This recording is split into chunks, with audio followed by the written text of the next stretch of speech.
She returned to work the next day. The day after Christmas wasn't particularly busy, and ignored the note slipped through the slot in the door. Her name was written across it in neat penmanship that she recognized instantly, and she chucked it to the side.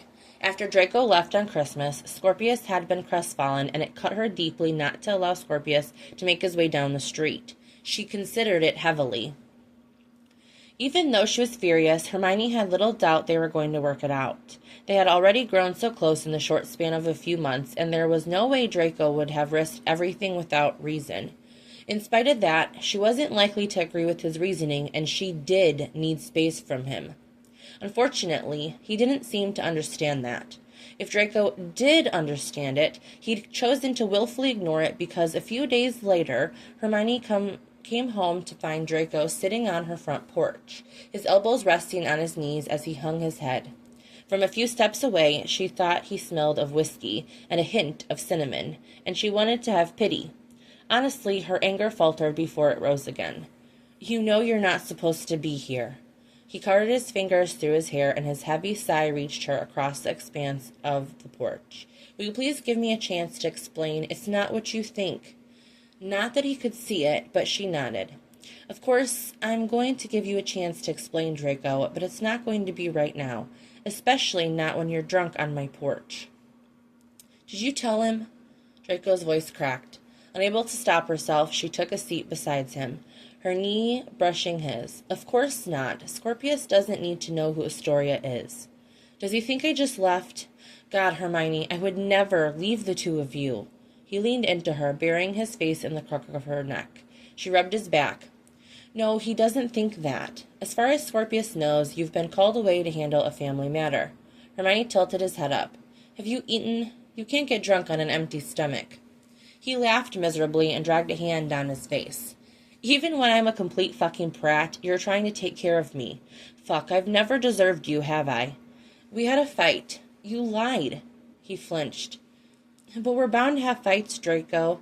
It doesn't mean everything else is bad. It certainly doesn't mean you don't deserve me." Hermione stroked his hair, her anger quickly quelling once more. "I swear it's not what you think, Hermione." A sigh slipped past her lips. "It never is. This isn't the first time I've heard that, so I think you can understand why it doesn't do much to reassure me."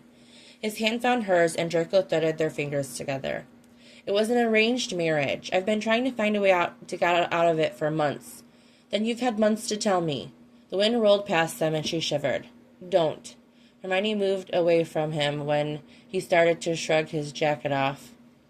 "We're supposed to be partners, and part of that means we don't keep things from one another. If you had told me, I would have understood, and I would have kicked that Val woman off my porch before she got the chance to ruin our Christmas."